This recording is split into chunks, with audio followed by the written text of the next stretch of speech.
कई सदियों पहले की बात है।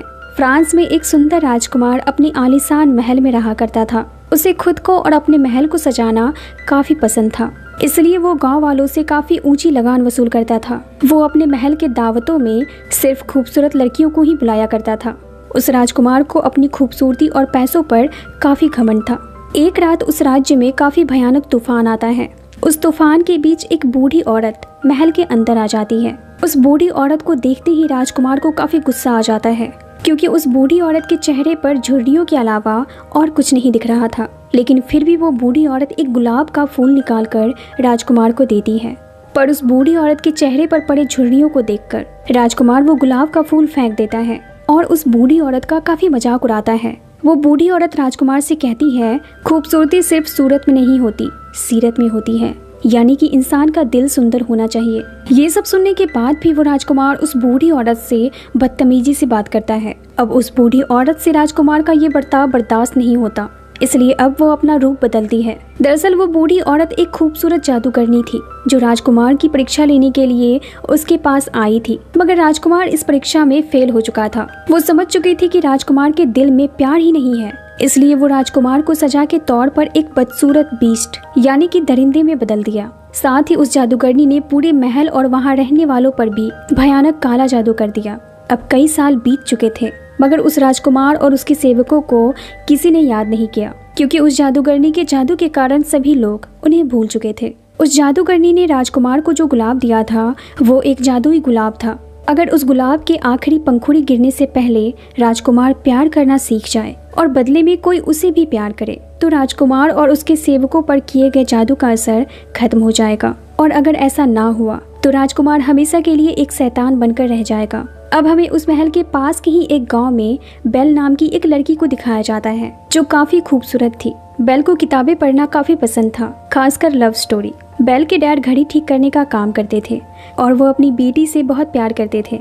उस गांव में गैस्टोन नाम का एक लड़का रहता था जो बेल को काफी पसंद करता था और उससे शादी भी करना चाहता था, मगर बेल उसे भाव नहीं देती थी क्योंकि गैस्टोन काफी घमंडी था। वो खुद के सामने किसी की कोई अहमियत नहीं समझता था। अब एक दिन बेल के डैड शहर जा रहे थे। वो बेल से पूछते हैं, तुम्हें क्या चाहिए? बेल कहती है, मुझे एक गुलाब का फूल चाहिए। बेल के डैड कहते हैं, ठीक है, फिर हम कल मिलते हैं। अब बेल के डैड जंगलों के रास्ते से होते हुए शहर की ओर जा ही रहे होते हैं कि अचानक आसमान से बिजली गिरती है और आगे का रास्ता बंद हो जाता है। इसलिए अब वो दूसरे रास्ते से आगे बढ़ने की कोशिश करते हैं, लेकिन उस रास्ते पर उनका सामना खौफनाक भेड़ियों से होता है जो खून के प्यासे थे। उन खौफनाक भेड़ियों से अपनी जान बचाते हुए वो उस राजकुमार के महल के अंदर चले जाते हैं जिसे सालों पहले उस जादूगरनी ने एक दरिंदा बनने का श्राप दिया था। अब जैसे ही बेल के डैड उस महल के अंदर जाते हैं, वो देखते हैं कि महल अंदर से काफी खूबसूरत है और ऐसा लग रहा होता है कि महल के अंदर कोई रहता है, पर उन्हें कोई दिखाई नहीं देता। वो देखते हैं कि डाइनिंग टेबल पर कैंडल्स जल रहे हैं और वहाँ पर काफी सारा खाना भी रखा हुआ है। इतना सारा टेस्टी खाना देखकर बेल के डैड खुद को रोक नहीं पाते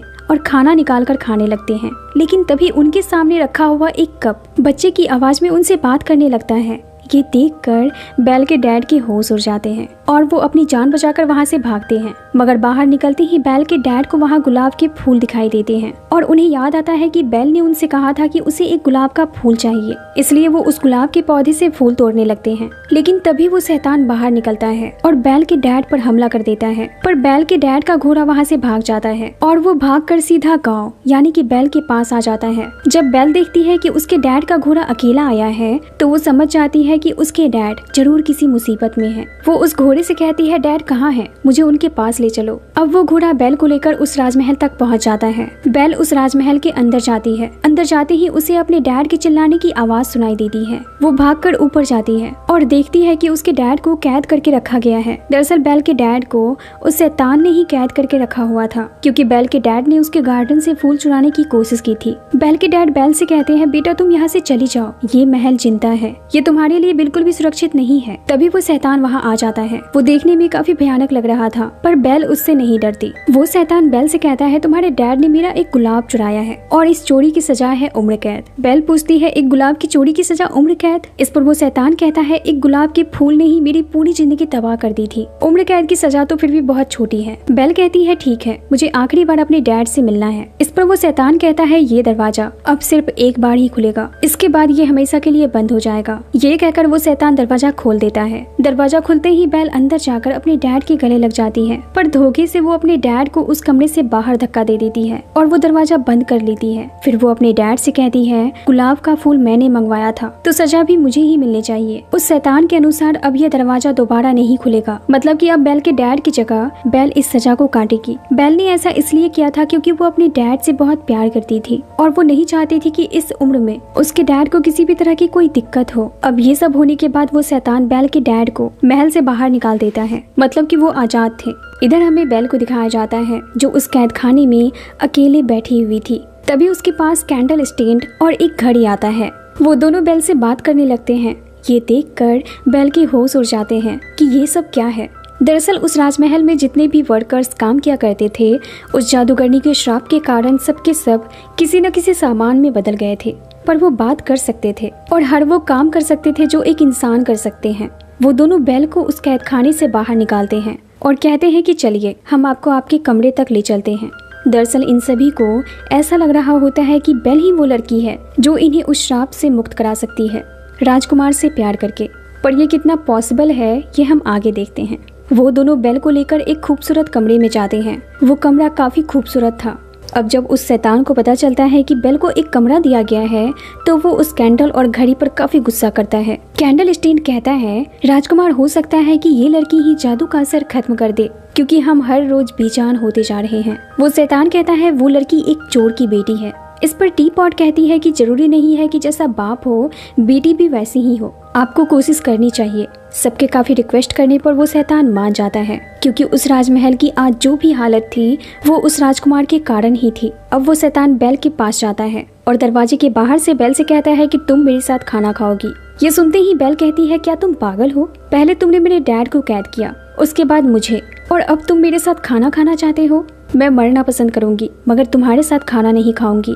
ये सुनते ही वो शैतान काफी गुस्सा हो जाता है। वो कहता है ठीक है, तुम्हारा ये शौक भी पूरा कर देता हूँ, अब तुम भूखी ही मरोगी। ये कहकर वो शैतान वहाँ से चला जाता है। वो शैतान जाता है महल के पश्चिमी हिस्से में, जहाँ पर वही गुलाब का फूल रखा हुआ था जो उस जादूगरनी ने राजकुमार को दिया था। वो शैतान देखता है कि उस गुलाब से एक पंखुड़ी फिर से टूटकर नीचे गिर गया है। उस गुलाब के फूल में बस कुछ ही पंखुड़ियां बची हुई थी।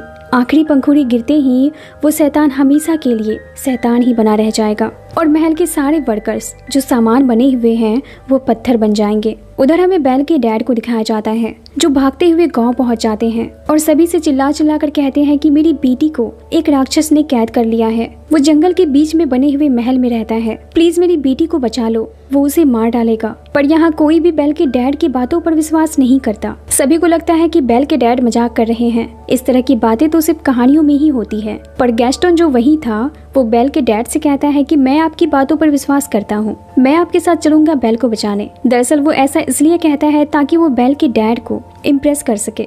बेल के डैड ये सुनकर कि गैस्टन बेल को बचाने के लिए उनकी मदद करेगा वो काफी खुश हो जाते हैं। अब गैस्टन अपने दोस्त के साथ बेल के डैड को साथ लेकर जंगल की ओर जाता है, पर वहां जाते ही बेल के डैड महल तक जाने का रास्ता भूल जाते हैं। ये देखकर गैस्टन को काफी गुस्सा आता है। उसे लगता है कि बेल के डैड पागल हो चुके हैं, क्योंकि उसे विश्वास नहीं होता है कि जंगल में कोई राजमहल है और उसमें एक शैतान ने बेल को कैद कर रखा है। वो इस बात पर बेल के डैड पर काफी भड़क जाता है। बेल के डैड कहते हैं कि अगर तुम्हें मुझ पर यकीन नहीं था तो मेरी मदद करने के लिए तुम यहाँ क्यों आए? गैस्टन कहता है क्योंकि मैं तुम्हारी बेटी से शादी करना चाहता हूँ। बेल के डैड कहते हैं तुम्हारा ये ख्वाब कभी पूरा नहीं होगा। ये सुनते ही गैस्टन को काफी गुस्सा आ जाता है। वो बेल के डैड को एक जोर का घूंसा मारता है और उन्हें रस्सी से बांधकर वहीं एक पेड़ के नीचे छोड़ देता है। और फिर वो अपने दोस्त से कहता है कि जब भेड़िए इनका काम तमाम कर देंगे तो बेल का मेरे अलावा और कोई नहीं रहेगा। गैस्टन के दोस्त को ये सब अच्छा नहीं लग रहा था, मगर गैस्टन उसकी कोई भी बात नहीं सुनता। अब अगली सुबह अगेथा नाम की एक लेडी बेल के डैड के पास आती है। दरअसल उस लेडी को गांव से किसी कारण निकाल दिया गया था। अगेथा बेल के डैड को जानती थी, इसलिए वो बेल के डैड को भेड़ियों के मुंह में जाने से पहले ही बचा लेती है। उधर हमें राजमहल में बेल को दिखाया जाता है जो घूमते घूमते उस गुलाब के फूल के पास पहुंच जाती है। पर इससे पहले कि बेल उसे टच करती, वो शैतान वहां आ जाता है और चिल्लाते हुए बेल से कहता है कि तुम यहाँ क्या कर रही हो? तुम्हें अंदाजा है अभी क्या हो सकता था? हम सबकी जिंदगी तबाह हो जाती। और कहता है कि जाओ यहाँ से। इस तरह से अपनी इंसल्ट देखकर बेल गुस्सा होकर महल से बाहर निकल जाती है। लेकिन कुछ दूर आगे जाने के बाद ही खतरनाक भेड़िए बेल को घेर लेते हैं। मगर इससे पहले कि वो भेड़िए बेल पर हमला करते, वो शैतान वहां आ जाता है और उन भेड़ियों से भिड़ जाता है और उन्हें वहां से मार भगाता है। पर इस लड़ाई में वो शैतान भेड़ियों के हमले से काफी घायल हो जाता है। क्योंकि वो काफी जख्मी हो चुका था, बेल उसके पास जाती है क्योंकि उस शैतान ने उसकी जान बचाई थी। अब बेल किसी तरह उस शैतान को सहारा देकर अपने घोड़े पर बिठाती है और महल आ जाती है। महल आकर बेल उस शैतान की देखभाल करती है ताकि उसका घाव भर जाए। बेल को वापस महल में देखकर महल के सारे सामान खुशी से उछल पड़ते हैं क्योंकि उस श्राप को खत्म करने के लिए बेल ही उनकी आखिरी उम्मीद लग रही थी। बेल उन सभी से उस गुलाब का रहस्य जानने की कोशिश करती है, मगर ये लोग बेल को सारी बात नहीं बताते। बस इतना बताते हैं कि उस गुलाब की आखिरी पंखुड़ी गिरते ही राजकुमार हमेशा के लिए ही शैतान बने रह जाएंगे और हम सब बन जाएंगे बेजान सामान।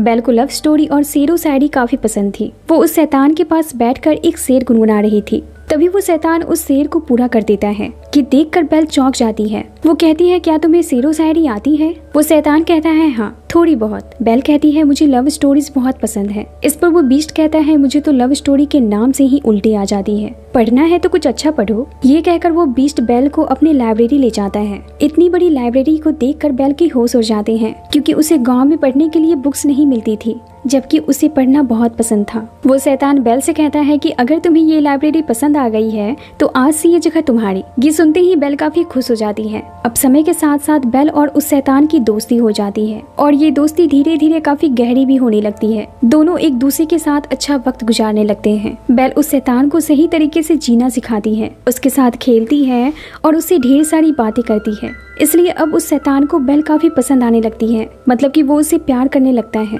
एक दिन वो शैतान बेल को एक बुक दिखाता है और कहता है कि ये बुक मुझे उसी जादूगरनी ने दिया था जिसका श्राप हम पर लगा हुआ है। इस बुक की मदद से हम किसी भी समय में जा सकते हैं, चाहे वो पास्ट हो या फ्यूचर। शैतान के कहने पर बेल पास्ट में जाने का सोचती है क्योंकि वो अपनी मॉम से मिलना चाहती थी और जानना चाहती थी कि आखिर उसकी मॉम ने उसे क्यों अकेला छोड़ दिया। अब जब बेल पास्ट में जाती है तो उसे पता चलता है कि उसकी मॉम को एक खतरनाक इन्फेक्शन हो गया था और वो नहीं चाहती थी कि वो इन्फेक्शन बेल को भी हो। इसलिए उसने बेल के डैड को कहा था कि वो उसकी बेटी को उससे दूर लेकर चले जाए। अब ये जानने के बाद बेल काफी दुखी हो जाती है क्योंकि उसे इस सच्चाई के बारे में कुछ भी पता नहीं था। उधर हमें बेल के डैड को दिखाया जाता है जो गांव पहुंच गए थे। वो सबसे कहते हैं कि गैस्टोन ने उन्हें जंगल में बांध कर फेंक दिया, भेड़ियों का चारा बनाकर। पर गैस्टोन इस बात से मुकर जाता है। वो कहता है, मैंने ऐसा कुछ नहीं किया। इस पर बेल के डैड कहते हैं, अगेथा सब जानती है। गैस्टोन कहता है, आपको क्या लगता है गाँव वाले इस भटकने वाली भिखारन की गवाही मानेंगे? गैस्टोन का दोस्त भी सब जानता था, मगर वो भी इस बात से मुकर जाता है क्योंकि वो जानता था कि अगर उसने गैस्टोन के खिलाफ गवाही दी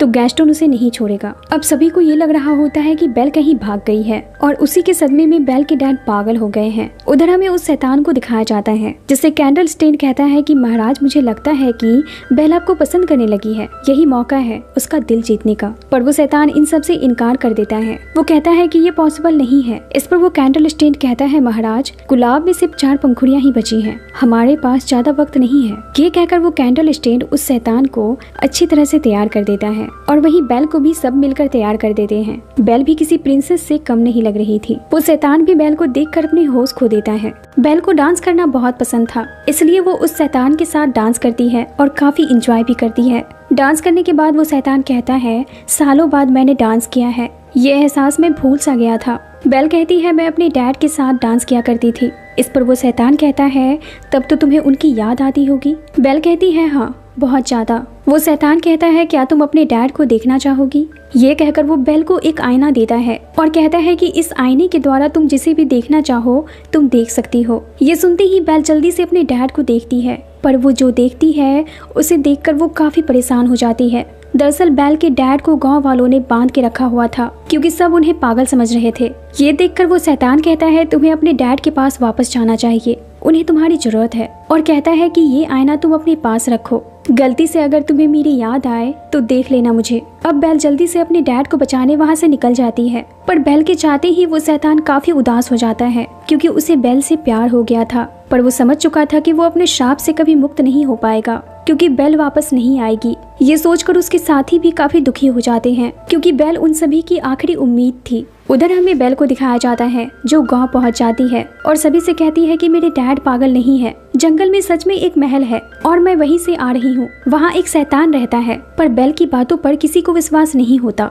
इसलिए बेल उस आईने में सभी को वो शैतान दिखाती है, जिसे देखकर सभी डर जाते हैं। बेल कहती है भले ही ये एक शैतान जैसा दिख रहा है, मगर ये दिल का बहुत अच्छा है। इसने आज तक किसी को कोई नुकसान नहीं पहुंचाया और ना कभी पहुंचाएगा। बेल के मुंह से ये सारी बातें सुनकर गैस्टोन को जलन होने लगती है। वो समझ जाता है कि बेल उस शैतान को पसंद करने लगी है, इसलिए अब गैस्टोन गांव वालों को भड़काने लगता है। वो कहता है उस शैतान ने बेल पर भी काला जादू कर दिया है, ये भी अपने डैड की तरह पागलों जैसी बात कर रही है, इसलिए इसे भी इसके डैड के साथ कैद कर दो। इसके बाद गैस्टोन गांव वालों को उस शैतान के खिलाफ करने लगता है। वो कहता है हमें महल जाकर उस शैतान को खत्म कर देना चाहिए, इससे पहले कि वो हम सब पर हमला करके हमें मार डाले। गैस्टोन की बात सुनकर गांव वाले काफी डर जाते हैं और अब गांव वाले अपने हाथों में मसाल लेकर उस महल की ओर चल पड़ते हैं। महल पहुंचकर सभी गांव वाले महल के अंदर तोड़फोड़ करने लगते हैं, लेकिन वो ये देखकर हैरान हो जाते हैं कि महल की जितनी भी चीजें हैं वो इंसान की तरह बोल रहे हैं और उन पर हमला भी कर रहे हैं। ये देखकर सभी गांव वाले अपनी जान बचाकर वहां से भाग जाते हैं। उधर हमें उस शैतान को दिखाया जाता है जो काफी उदास था, क्योंकि वो काफी अकेला हो गया था बेल के उसकी जिंदगी से चले जाने से। तभी वहाँ पर गैस्टोन आ जाता है। वो शैतान से कहता है कि तुम्हारी हालत देखकर लग रहा है कि तुम बेल से प्यार करते हो। तुमने ये सोचा भी कैसे कि वो तुमसे प्यार करेगी? उसने मुझे तुम्हें मारने के लिए यहाँ भेजा है। ये कहकर वो शैतान पर गोली चला देता है। गोली लगते ही वो शैतान नीचे गिर जाता है। अब इससे पहले कि गैस्टोन उस शैतान पर दूसरी गोली चलाकर उसे मार डालता, तभी वहाँ पर बेल आ जाती है और गैस्टोन से उसकी बंदूक लेने की कोशिश करती है। इसी दौरान गैस्टोन की बंदूक नीचे गिर जाती है। बेल को वहाँ देखकर वो शैतान काफी खुश हो जाता है। बेल उसे कहती है कि मैंने गाँव वालों को रोकने की बहुत कोशिश की, मगर मैं नहीं रोक पाई। बेल को वहाँ देखकर उस शैतान के अंदर काफी हिम्मत आ जाती है, इसलिए अब वो गैस्टोन के पास जाता है और उसे अपने एक हाथ से उठाकर महल के किनारे लटका देता है। अपनी मौत को नजदीक देखकर गैस्टोन डर के मारे चिल्लाने लगता है। वो शैतान से कहता है कि प्लीज मुझे छोड़ना मत, तुम जो बोलोगे मैं वो करूंगा। वो शैतान भी उसे मारना नहीं चाहता था, इसलिए वो गैस्टोन को छोड़ देता है। इसके बाद वो शैतान बेल के पास जाता है,